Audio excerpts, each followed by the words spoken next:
Mazmur Daud. Berapa lama lagi Tuhan kau lupakan aku terus-menerus? Berapa lama lagi kau sembunyikan wajahmu terhadap aku? Jemaat, Berapa lama lagi aku harus dan bersedih hati sepanjang hari? Berapa lama lagi susu meninggikan diri atasku? pandanglah kiranya, jawablah aku ya Tuhan Allahku. Buatlah mataku bercahaya, supaya jangan aku tertidur dan mati. Supaya aku jangan berkata, aku telah mengalahkan dia, dan mataku bersorak-sorak apabila aku kuliah. Sama-sama. Tetapi aku, kepada kasih setiamu aku percaya, hatiku bersorak-sorak karena penyelamatanmu. Aku mau menyanyi untuk Tuhan, karena ia telah berbuat baik kepadaku. Puji Tuhan, saudara yang kasih. Nah, Mazmur 13 yang kita sudah baca tadi, kita mau lihat ada 3 bagian ya. Kalau menurut gaya penulisan atau struktur sastra, di sini kita melihat ada 3 bagian ya. Seperti kalau kita mengarang tulisan ya, ada bagian apa? Pendahuluan ya, isi dan penutup. Seperti itu. Jadi kalau kita perhatikan di sini juga seperti itu. Karena Mazmur itu adalah salah satu jenis kitab puisi. Jadi kitab puisi. Jadi memang ada gaya penulisan secara sastra, ya. Memang ditulis seperti itu, ya, seperti sastra. Jadi kita lihat begitu indah, ya. Jadi diawali oleh bagian pertama kita baca sekilas, yaitu tadi berapa lama lagi Tuhan, ya, dan seterusnya sampai pada ayat yang ketiga, ya, itu pengantar, pendahuluan yang diawali oleh suatu kegelisahan, ya, suatu kesedihan, ya, suatu frustasi seperti itu dari si pemazmur, ungkapan kesedihannya yang begitu dalam. Nah, di bagian yang pertama ini kita melihat ada 4 pertanyaan, ya, yang diajukan oleh si pemazmur kepada Allah. 4 kali diulang-ulang, yaitu apa? Berapa lama lagi, ya, berapa lama lagi? Berapa lama lagi Tuhan kau lupakan aku terus-menerus? 1. Yang kedua, berapa lama lagi kau sembunyikan wajahmu terhadap aku? Kedua. Dan yang ketiga, berapa lama lagi aku harus menaruh kekhawatiran dalam diriku dan bersedih hati sepanjang hari? Dan yang keempat, berapa lama lagi musuhku meninggikan diri atasku? 4 kali diulang-ulang pertanyaan berapa lama lagi, yang sifatnya semacam keluhan, ya, rasa frustasi dari si pemazmur. Ini menunjukkan satu perasaan yang kesedihan yang begitu mendalam, ya, sangat mendalam, sampai diulang 4 kali, ya. Begitu suram, begitu menyedihkan, begitu frustasinya si pemazmur ini sampai diulang-ulang. Berapa lama lagi Tuhan? Berapa lama lagi Tuhan? Berapa lama lagi Tuhan? Berapa lama lagi Tuhan? Seperti itu, saudara. Ini mengekspresikan suatu ungkapan kesedihan yang begitu mendalam, yang tidak tertahankan lagi oleh si pemazmur. Dan bagian yang kedua, si pemazmur berangkat dari kegelisahan tadi, dia masuk kepada doa. Ya, dia masuk kepada bagian doa. Jadi pada ayat 4 dan kelima ini bagian doa dari si pemazmur. Dikatakan, pandanglah kiranya, jawablah aku ya Tuhan Allahku. Jadi dia berdoa, ya, memohon, jawablah aku ya Tuhan. Dengarkanlah keluhanku yang tadi. Dengarkanlah doaku. Dan yang berikutnya dia meminta juga, buatlah mataku bercahaya. Buatlah mataku bercahaya, supaya jangan aku tertidur dan mati. Dan doa berikutnya dia memohon kepada Tuhan, supaya musuhku jangan berkata, aku telah mengalahkan dia, dan lawan-lawanku bersorak-sorak apabila aku goyah. Bagian doa ini, saudara-saudara kasih, menarik, karena kalau kita perhatikan, saudaraku, Ini keberanian dari pemazmur menunjukkan betapa dekatnya hubungannya dengan Tuhan. Ya. Kalau kita lihat, dia bukan seperti tolonglah ya Tuhan, tolonglah aku ini, aku nggak berdaya lagi, aku lemah saat ini Tuhan. Tidak. Bukan dengan gaya memelas, saudara. Tapi dia seperti memerintah. Pandanglah, dia bilang, jawablah. Ya. Ini perintah, saudara. Pandanglah aku Tuhan, jawablah aku ya Tuhan, Allahku. Suatu ungkapan yang begitu berani ya Tuhan, kepada Tuhan. Jadi bukan lagi memohon ya dengan gimana gitu ya, melas-melas, tapi sepertinya dia dalam doanya memerintah kepada Tuhan. Saya melihat di sini secara positif bahwa si pemazmur dekat dengan Tuhan hubungannya. Jadi dia nggak ada sungkan ya, nggak ada jarak lagi dengan Tuhan. Apa adanya. Ya, kita melihat dari positif seperti itu. Juga dia bertanya berapa lama lagi, itu satu kebebasan ya, mengungkapkan perasaannya tanpa rasa takut atau rasa ragu. Apa adanya dia nanya sama Tuhan, berapa lama lagi Tuhan, berapa lama lagi, berapa lama lagi, berapa lama lagi Tuhan, tolong aku Tuhan, tolong aku Tuhan, seperti itu ya. Oke, dan yang bagian ketiga ditutup oleh tetapi aku kepada kasih setiamu aku percaya. Percaya. Dan menarik, bagian penutup ini happy ending ya. Ibarat film ini happy ending ya. Biasa film kan gitu, awalnya sedih dulu kan, kalah dulu, nangis dulu, drama dulu ya. Nanti bagian keduanya masuk ke pergumulan, bagian ketiganya akhir yang bahagia, happy ending ya kan? Nah, jadi menarik saudaraku yang kasih. Pemazmur menuliskan begitu indah ya, satu puisi, keluhan, kesedihan, ungkapan frustasi yang begitu indah saudaraku, yang kita bisa pakai secara pribadi ketika kita mengalami kesusahan, kesedihan yang mendalam ya. Jadi diakhiri di bagian ketiga ini satu kepercayaan, satu keyakinan, satu sukacita bahwa dia ingat Tuhan tidak pernah meninggalkan dia, Tuhan telah berbuat baik kepada dia, dan Tuhan telah menyelamatkan, bahkan akan menyelamatkan dia. Itu saudara yang kasih untuk mengenal struktur dari Mazmur pasal 13 ini, saudara yang kasih. Jadi siapa sebenarnya yang menulis atau siapa tokoh di sini, karakter dari Mazmur pasal 13? Di sini kita lihat untuk pemimpin biduan Mazmur Daud. Jadi menurut para penafsir secara umum, Mazmur Daud ini ya ditulis oleh Daud. Oke, ini pengalaman pribadinya Daud yang menurut banyak penafsir seperti itu ya. Pengalaman Daud secara pribadi kapan? Nah, kalau kita lihat secara implisit, saudara-saudara yang kasih, ayat-ayat yang kita baca tadi, atau kita tahu sejarahnya Daud, nah, baru kita nangkap, connect sejarah kehidupan Daud, bagaimana dia dari muda ya sampai dia mengalahkan Goliat ya. Saul melihatnya kagum ya kan, diangkat menjadi panglima perang kan, dia masuk lingkaran dalam di istana ya, jadi anak buahnya Raja Saul. Ternyata si panglima perang ini prestasinya lebih hebat ya, dikagumi oleh rakyat Israel pada saat itu. Dan Saul secara manusiawi dia lemah, dia merasa iri, ada saingan. Ini calon menantu nih saingan ya kan, menantunya malah kan saingan nih. Saul ini luar biasa ya, rasanya dia bangga ya kan, menantunya hebat.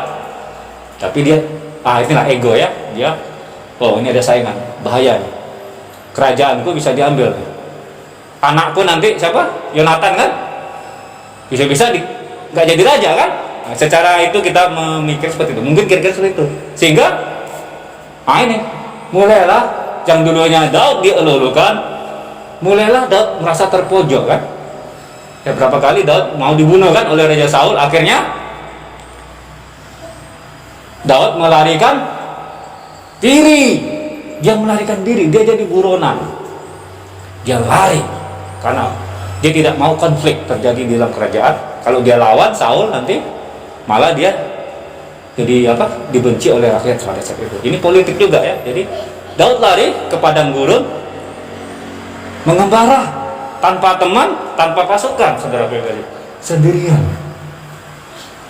Ya, kemana dia tinggal? Di dalam gua yang gelap. Di situ kalau kita baca kan dia sembunyi di gua Adulam. Ya, kapan dia menulis Mazmur ini? Saya kira mungkin waktu dia di padang gurun, dia nulis ya. Dia mengeluh dengan situasinya, atau waktu dia di dalam gua. Dia melihat sekelilingnya para musuhnya, ya orang-orang Palestina ya. Senang nih Daud nih, ada masalah sama Raja Saul, mudah-mudahan dia cepat mati. Sehingga dia katakan, supaya musuhku jangan bersorak-sorak ya Tuhan, dan meninggalkan diri kalau aku mati. Itu salah satu permohonan dia, saudara kasih. Ya, kira-kira seperti itu ya.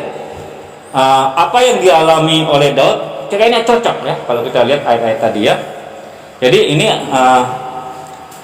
bagaimana ungkapannya frustasi atau kegelisahan Daud ketika dia dikejar atau dianiaya oleh Raja Saul ya, sehingga dia mengungkapkan segala keluhan, keraguan, kegelisahan, bahkan rasa frustasinya ya. Begitu lama dia menjadi buronan, dianiaya, tidak ada satu orang pun yang menolong, tidak satu teman pun yang menolong. Dia merasa sendirian dan buntu, tidak ketemu jalan keluar. Sehingga keluarlah ungkapan, gak tahan lagi. Berapa lama lagi Tuhan Kau lupakan aku terus menerus? Ini perasaan, saudara yang kasih. Perasaan, bukan iman. Kalau kita baca ini, mari kita melihatnya. Berapa lama lagi Tuhan Kau lupakan aku terus menerus? Berapa lama lagi Kau sembunyikan wajahmu terhadap aku? Ini adalah ungkapan perasaan. Yang namanya perasaan, saudara yang kasih, kita sebagai manusia, sekuat apapun iman kita, saudaraku, pasti kita punya perasaan. Benar bukan? Yang namanya perasaan ini bisa naik turun, ya kan? Tapi iman stabil, tapi perasaan bisa naik turun ya. Tapi kalau perasaan kita turun, iman kita turun bukan? Tapi perasaan inilah yang dialami oleh Daud ini. Jadi ini sudut pandang, saudaraku. Tuhan secara doktrinal, saudaraku, sifat Tuhan, karakter Tuhan, tidak mungkin Allah itu lupa, bukan? Mungkin nggak Allah maha tahu, Allah maha mengerti, bahkan selai rambut kita pun dia tahu. Masa Tuhan lupa, ya kan? Nggak mungkin Tuhan lupa. Jadi kok bisa seperti ini? Ini perasaannya si Daud atau si pemazmur yang saat itu lagi down. Jadi secara subjektif persepsinya Daud, dia merasa seolah-olah Allah melupakan dia, seolah-olah. Tapi tidak, Allah nggak mungkin melupakan kita, ya kan? Tapi kadang-kadang perasaan kita seperti itu. Oh, mana Tuhan? Pas aku lagi butuh, Tuhan kok nggak ada. Oh, mana Tuhan? Perasaan kita. Kita mengalami kesulitan, permasalahan, mungkin di keluarga kita, mungkin ekonomi kita, mungkin ada sakit atau keluhan apapun, kita merasa Tuhan pergi. Tuhan lupakan aku. Kok begini aku? Tuhan, berapa lama lagi tuh? Perasaan kita, Tuhan meninggalkan kita, padahal tidak. Ya, itulah apa yang dialami oleh Daud ya, sehingga dia mengatakan, bertanya, berapa lama lagi Tuhan? Ini persepsinya Daud. Jadi saudara kasih, menarik saudaraku, kalau kita membaca Mazmur, saudaraku, saya suka baca Mazmur, Mazmur 23 ya, ada Mazmur-Mazmur yang populer ya, Mazmur 42 ya, Mazmur 63 kerinduan kepada Allah, Mazmur 42 seperti rusa yang rindu aliran sungainya, begitulah jiwaku rindu akan Engkau, merindukan sungai yang berair ya. Mazmur luar biasa. Bapak Ibu sudah saya rekomendasikan ya. Ketika kita tidak bisa berdoa lagi ya, kita tidak bisa mengeluh lagi, kita tidak ada orang sekeliling kita, begitu tekanan masalah yang begitu berat dalam hidup kita, mari baca Mazmur. Baca Mazmur, curahkan seperti kita, perasaan kita seperti si pemazmur. Oke? Rasa pengalamannya bisa sama, saudaraku. Kalau kita baca Mazmur, rasanya pengalaman sama, tapi detailnya berbeda, ya kan? Perasaan Daud apa di sini? Rasa ragu, rasa takut, rasa gelisah, rasa frustasi. Bukankah kita pernah mengalami seperti itu? Pernah rasa takut, merasa ditinggalkan Tuhan, kita mengalami satu penyakit sepertinya nggak sembuh-sembuh, kita gelisah, nggak ada jalan keluar, dokter sudah angkat tangan, nggak bisa ngomong lagi, ya segala macam, seperti jalan buntu. Rasa itulah yang dialami oleh Daud, jalan buntu, gelisah, khawatir, sedih. Kita sama merasakan seperti itu sebagai manusia. Kita baca ini, kita jadi lega, saudara. Seolah-olah kita sendiri ada di dalam sini. Berapa lama lagi Tuhan kita membaca Mazmur? Berapa lama lagi Tuhan aku seperti itu? Berapa lama lagi Tuhan? Oke? Tapi tidak sampai di situ. Mazmur mengajarkan kita jangan berlarut-larut dalam kesedihan, jangan berlarut-larut dalam pikiran yang negatif.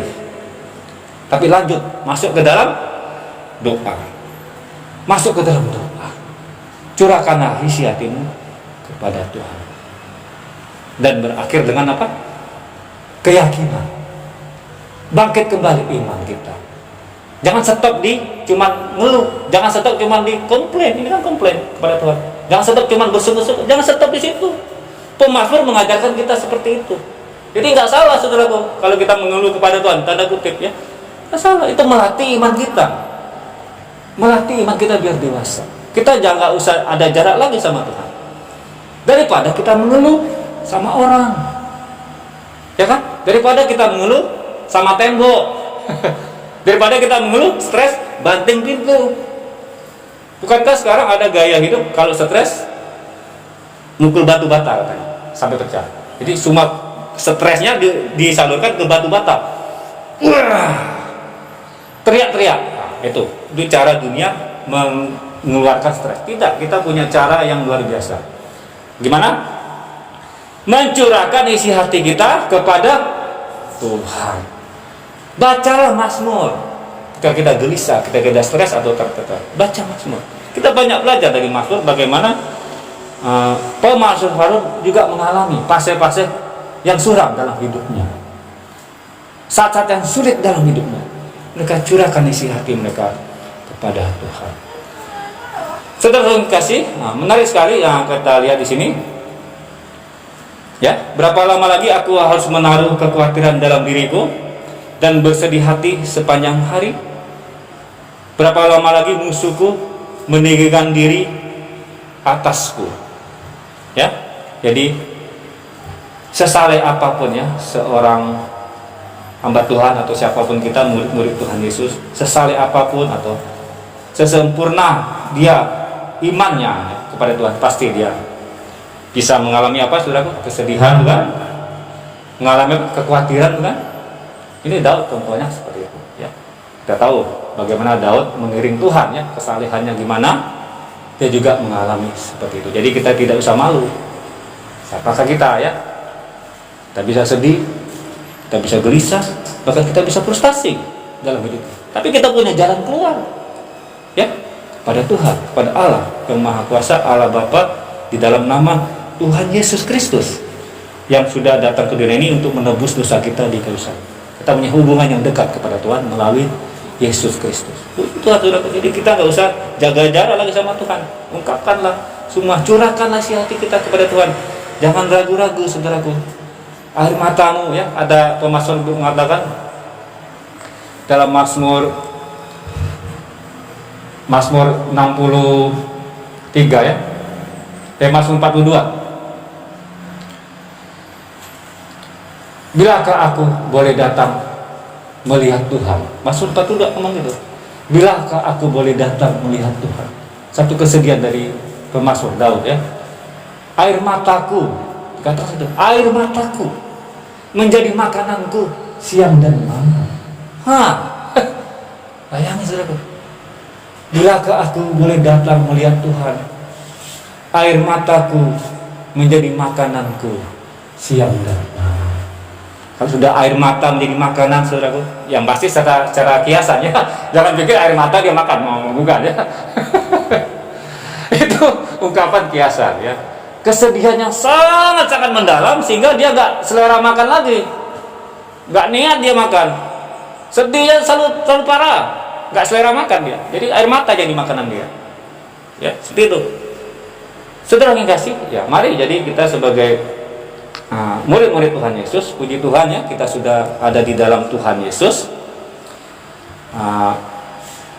Kita punya apa? Penolong ya, penyelamat yang begitu dekat kepada kita. Banyak ayat-ayat yang Tuhan Yesus katakan kepada kita ya, kalau kita tertekan berat seperti apa? Matius pasal 8 dikatakan apa? 28 Matius pasal 11 ya, sorry. Marilah kepadaku yang letih lesu dan berbeban berat, pikul aku yang kupasang. Karena kekuringan, bebanku enak, ya, kuku enak, bebanku ringan. Mari kepadaku yang letih lesu dan berbeban berat. Jadi Daud waktu itu belum kenal Yesus, ya. Tapi dia sudah kenal Allah Yahweh, ya. Allah Yahweh, Allah Israel sama, ya. Allah Yahweh itu dulu waktu zaman itu belum menyatakan diri ya dalam diri Yesus. Tapi sekarang sudah di dalam diri Yesus, kita sudah mengenal Yesus. Tapi sama juga ya. Allah Yahweh juga mau menerima keluhan kita. Sama ya. Dan Yesus menyatakan diri langsung datang ke dunia untuk menunjukkan betapa kasih setianya Allah Yahweh itu kepada kita. Allah Abraham, Ishak dan Yakub yang dikenal oleh Daud dan kita semua. Jadi ada juga yang mengatakan Matius pasal 6 tentang kekhawatiran, bukan? Janganlah khawatir, ya kan? Janganlah khawatir dengan apa yang engkau makan, apa yang engkau minum, apa yang engkau pakai. Ya, lihatlah burung-burung di udara yang tidak bekerja, ya, dikasih makan oleh Bapa di surga. Bunga-bunga bakung yang nggak tahu cara berpakaian itu indah kelihatannya. Apalagi engkau manusia yang diciptakan lebih akal budinya daripada mereka. Kekhawatiran boleh saja. Oke, tapi jangan berlarut-larut. Kekhawatiran boleh saja, tapi jangan ujung-ujungnya maut. Kekhawatiran itu perlu untuk proses pembentukan iman kita, bahwa kita memang membutuhkan Tuhan yang menolong kita. Kita tidak bisa jalan sendiri dengan kekuatan kita. Ya. Jadi wajar saja, tapi curahkan kekhawatiran kita kepada Tuhan. Jangan sampai kita khawatir, terus khawatir sehingga kita fasik, ya, tidak produktif. Akhirnya mati iman kita, ya. Atau lebih parah lagi, bunuh diri, ya kan? Tingkat bunuh diri kan semakin tinggi sekarang, ya kan? Masa corona ini tingkatnya katanya ratingnya bunuh diri semakin tinggi, ya. Apakah dia frustasi tidak disembuhkan dari virus corona, atau karena corona dia nggak dapat penghasilan, ribut masalah rumah tangga, ya, suami istri, suami tidak bekerja, istri ngomel terus, uang untuk beli beras nggak ada, mau kerja di PHK, ya kan? Kan banyak sekarang saat ini. Ya. Bahkan Menteri Keuangan mengatakan Indonesia menuju krisis ekonomi. Sudah jelas data-datanya. Sudah diramalkan Indonesia menuju krisis ekonomi. Ini secara ilmiah, statistik. Kita menuju krisis ekonomi. Bagaimana kalau nggak ada Tuhan, saudara? Bagaimana kita kalau tidak ada ibadah seperti ini? Bagaimana kita ada teman-teman yang saling mendukung? Amin. Bagaimana tidak ada firman Tuhan yang menolong kita? Pemerintah nggak bisa, saudaraku. Cuman batas kasih-kasih ini. Tapi jiwa kita, rohani kita, pengharapan kita, gimana kita bisa menyalurkannya? Pertolongan di gereja, saudaraku. Amin. Melalui baca firman, melalui persekutuan seperti saling mendukung, saling menolong. Amin. Kita lewati krisis itu bersama-sama. Pasti bisa. Jangan kita sendiri menyendiri, mengisolasi, ya kan? Masalahku berat, aku nggak mau ke gereja. Makin parah, saudaraku. Makin parah. Datanglah kepada Tuhan. Justru kita paling susahnya itulah saat yang tepat datang kepada Tuhan. Ya, justru tokoh-tokoh iman ya di Alkitab, ketika dia ada masalah, ketika dia ada kesulitan, ketika dia ada di lembah paling dalam, disitulah dia merasa paling dekat dengan Tuhan. Dibandingkan dia ketika ada di puncak gunung, ketika dia di masa kejayaan, justru dia jauh dari Tuhan. Benar bukan? Jauh. Ini juga contoh ketika dia lagi jaya, jadi seorang raja kan, dia sudah pegang kekuasaan kontrol, akhirnya lengah kan, malah melirik yang lain kan, bukannya berapa lama lagi Tuhan lagi dia lagi, ya, dia gak ingat waktu itu dia di gua nangis berapa lama lagi Tuhan, tapi dia sudah jaya jadi raja, apa yang dilakukannya? Itu menjadi contoh bagi kita, ya. Kadang perlu juga kita mengalami lembah kelam, ya, agar kita memiliki hubungan yang lebih dekat lagi kepada Tuhan, dan iman kita semakin didewasakan. Jadi saudara yang kasih, mari saya mau tutup saudaraku. Jadi iman yang dewasa itu bukanlah iman yang tidak pernah mengalami kesusahan, ya, stres atau tekanan. Bukan saudaraku, bukan iman yang sempurna seperti itu. Pasti mengalami masalah, proses, ya, kesedihan, bahkan kita bisa mengalami keraguan-raguan akan pertolongan Tuhan, ya, seperti pemazmur tadi. Jadi itu wajar-wajar saja untuk proses pembelajaran mengiring Tuhan. Yang penting kita tetap dalam persekutuan, dalam komunitas, jangan biarkan sendiri. Saudaraku, tetap dalam firman Tuhan, tetap ada dalam bimbingan baik dari Bapak Gembala maupun saudara-saudara kita. Kemudian perasaan kita yang berubah-ubah itu bukanlah dasar iman kita, ya kan? Seperti pemazmur, perasaannya sepertinya Tuhan tinggalkan dia, sepertinya Tuhan sembunyikan wajahnya daripada Daud. Sembunyikan wajah, bayangkan, menyembunyikan wajah ini memiliki arti yang dalam, saudara. Ketika Allah menyembunyikan wajahnya, itu maknanya ada sesuatu yang tidak beres dalam diri kita. Ya, bisa juga ada sesuatu dosa yang kita lakukan sehingga Allah menyembunyikan. Daud merasa seperti itu. Dia jadi introspeksi, dia jadi negative thinking. Oh, apa dosaku? Apa salahku? Apa yang sudah kulakukan ya Tuhan? Apakah aku tidak setia sehingga Engkau menyembunyikan wajahmu terhadap aku? Itu perasaan Daud. Ya. Jadi saudara kasih, mari ya kita berpegang kepada dasar iman yang teguh, ya, iman yang bukan berdasarkan situasi, lingkungan, perasaan di dalam diri kita bahkan di sekitar kita. Amin. Musim bisa berubah, ya. Hari ini kemarau, panas, besok hujan. Musim bisa berubah, tapi perasaan bisa berubah. Tapi iman yang benar itu kokoh ketika kita berdasarkan firman Tuhan. Amin. Berdasarkan janji Tuhan yang tertulis di dalam Alkitab. Mereka boleh ngomong apa, tapi Alkitab ngomong seperti itu. Amin. Allah setia. Allah tidak mungkin meninggalkan kita. Allah telah mati dalam diri Yesus Kristus, datang ke dunia ini menebus dosa kita. Kurang baik apa lagi Tuhan sama kita? Amin. Karena begitu besar kasih Allah akan dunia ini, sehingga Ia telah mengaruniakan anak yang tunggal, supaya kita yang percaya kepadanya tidak binasa, melainkan beroleh hidup yang kekal. Itulah istimewanya orang Kristen, saudaraku. Amin. Untuk keselamatan jiwa kita, hidup yang kekal, kita sebenarnya nggak ada masalah. Kita sudah clear dengan Tuhan untuk keselamatan jiwa rohani kita di surga, di dalam Tuhan Yesus.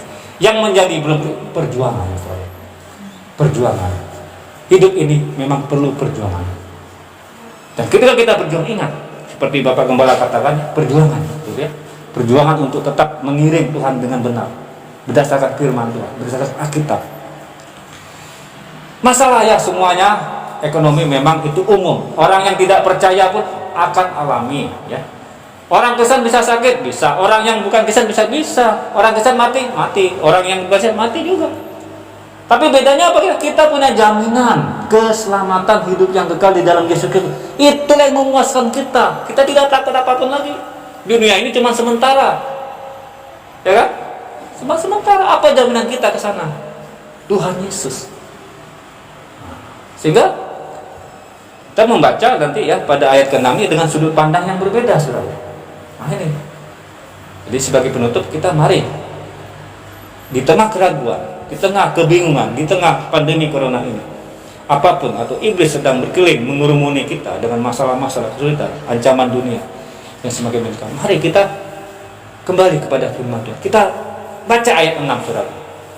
Kita melihat situasinya seperti itu, seperti dialami oleh Daud. Dia berkata, tetapi pada ayat 6, saudara.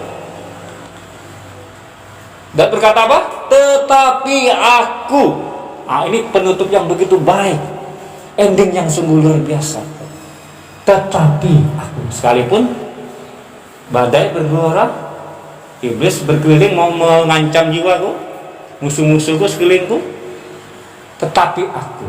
Amin. Tetapi aku, satu keyakinan, keteguhan, satu kepercayaan yang kokoh. Tetapi aku. Dikatakan apa? Tetapi aku kepada kasih setiamu aku percaya. Hatiku bersorak-sorak karena penyelamatan-Mu. Aku mau menyanyi untuk Tuhan, karena Ia telah berbuat baik kepadaku. Luar biasa, bro.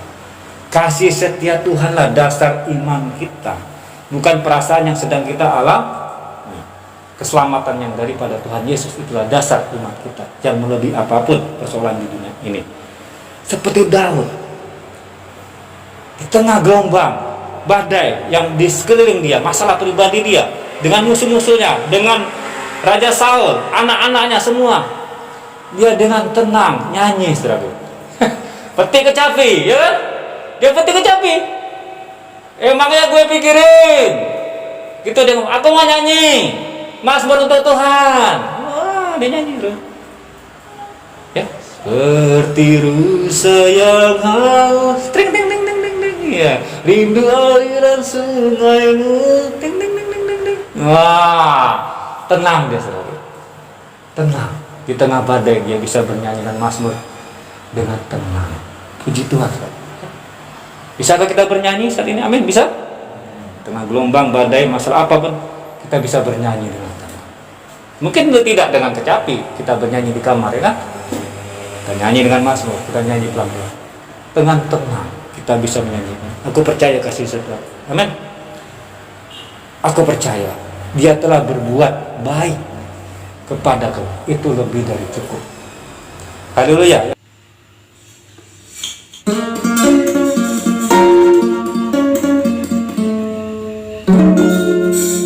Berapa lama lagi Tuhan Kau terus lupakan aku? Berapa lama lagi Tuhan Kau sembunyikan wajah-Mu? Berapa lama lagi Tuhan Ku terus kuat dalam berapa lama lagi Tuhan Ku bersedih sepanjang hari? Berapa lama lagi Tuhan Kau terus lupakan aku?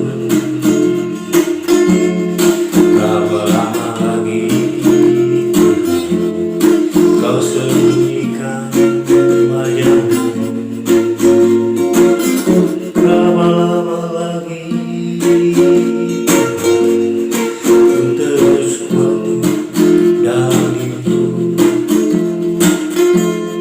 Berapa lama lagi Tuhan Ku bersedih sepanjang hari?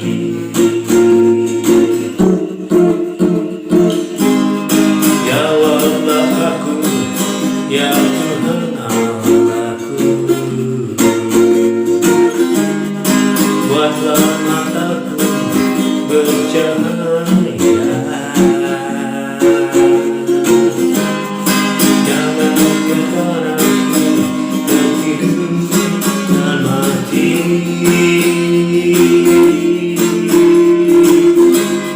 Aku percaya pada kasih setiamu. Hatiku bersorak karena penyelamatan-Mu. Aku mau menyanyi untuk Tuhan, karena Dia telah berbuat baik